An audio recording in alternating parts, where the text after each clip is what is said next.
part 3 about hypocrisy. I think this is people's main complaint about Christians, isn't it? Probably that they're always looking like they're doing the right thing, but actually, yeah, inside, not so much. So this sounds challenging. What are you going to say? I think, yeah, this is the part where Jesus is really, I guess, bringing this separation between all that had gone before. The Jewish people had become known for their outward signs, the Pharisees in particular. Doing everything perfectly. They were doing it, outwardly, looking great. Jesus says they're like beautiful whitewashed tombs. On the outside they look fantastic, but inside it's just dead men's bones. That's the way Jesus is talking about them. So this is where he really nails it, to say, be careful that the works that you're doing don't become just a show. And I guess in that culture, this is a way towards gaining power for yourself, gaining a sense of reputation and honor in that culture. So, in any culture, isn't it? Well, yeah. I don't know if back in the UK you become very involved in the church, for instance. Does that give you great social power? I'm not sure. Whereas in this culture, it really did. You were like, hey, he's become a Pharisee. He must be awesome. So Jesus is saying, listen, be careful at how you do what you do. Even if it's meant to be for God, it can often end up being so that others can see you. So that's the overall thing. He talks about how our giving can be so that people will see us and feel like, hey, isn't that a generous person? We're giving to the poor. Isn't that wonderful?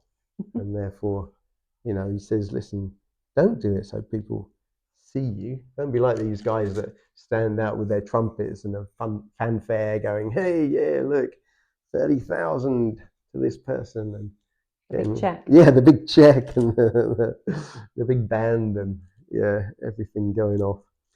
So he says, be careful.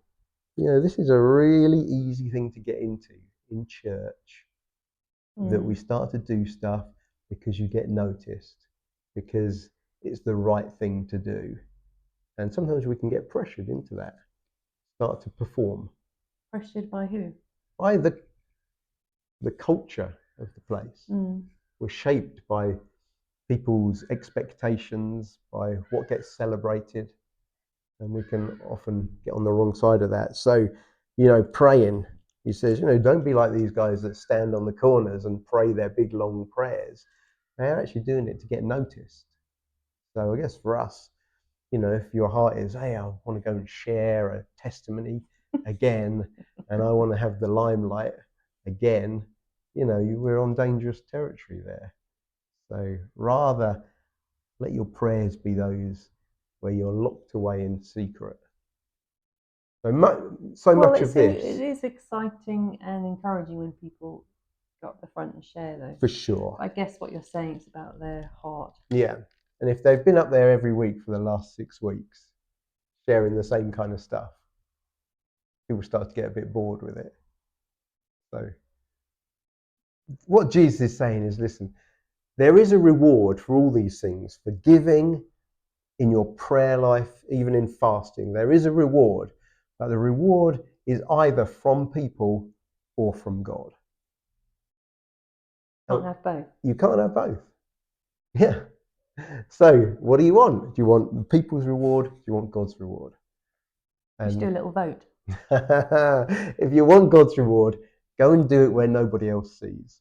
Go and do it in the secret place. Give from a secret place. Pray in the secret place. Fast so nobody else knows. And then God, who sees what is done in secret, will reward you openly.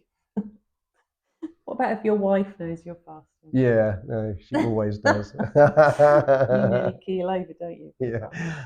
You'd be worried about me otherwise. So that's the heart that Jesus is bringing. Don't forget, this is the Sermon on the Mount. What does it look like for the kingdom of God to be amongst people? How does it work? Jesus says, actually the heart of it. And this is actually the heart of his whole sermon, the very center of it. This passage on his prayer, the Lord's Prayer, is the center of the whole sermon.